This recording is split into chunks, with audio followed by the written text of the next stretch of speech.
Hello everybody, back to the Harley, back to Sue's Harley. Thought I'd update you on something I discovered and a lesson I've learned. Never trust aftermarket parts for Harleys. So let me tell you why.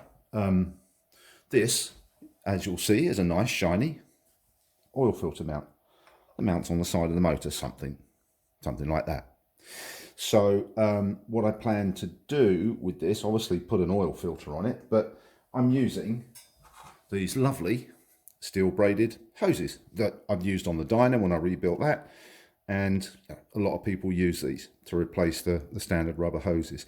Now, on all of these, I think these are Goodrich lines, but on all of these, it comes with an insert here, and this is a spigot in here with a 3/8 MPT thread, which is a tapered thread. Now, interestingly enough, these spigots are the standard spigots that you'll find on your oil pump. Same thread, and crucially, the diameter of this spigot is the same.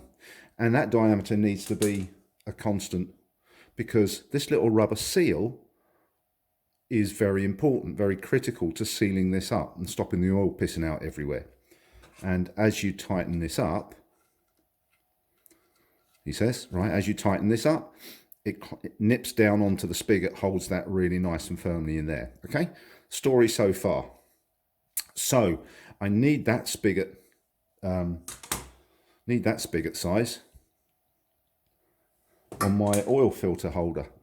All right, bad news, because this thing, not only is the thread a different size on the original spigots that came with this, which probably standard threads for the standard pipe fitments on a Harley, but the spigots that came with this are narrower. The diameter of this piece is narrower, so my little rubber seals don't seal up. So bit of a ball ache and a bit of a head scratcher, because I can't just use these spigots that came with the hoses because the thread's incompatible. So a bit of head scratching and came up with this plan.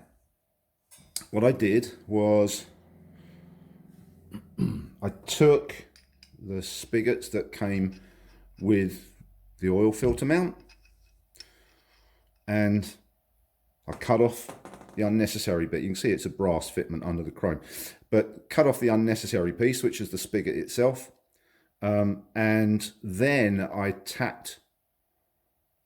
drilled and tapped an M10 fine thread, an M10 1.25 fine thread. Yeah, I know it's metric and it's a Harley and Harley's Imperial, but go with it, folks.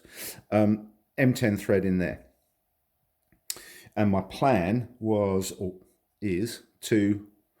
I've made 2 new spigots on the lathe, out of stainless, M10 thread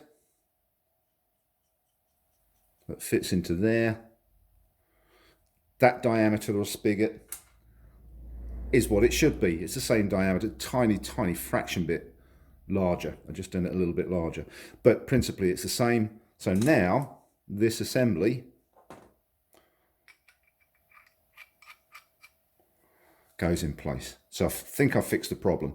And what I'll do here on this joint is that I'll use something called Loctite 638, which is it's not a thread lock, it's a sealant, and it's a really tough sealant. Some of you might already use it, but Loctite 603 or 638 in the 600 series, that Loctite is designed to take up finer tolerances and seal in place things like bearings so that they don't move out of their recesses and casings.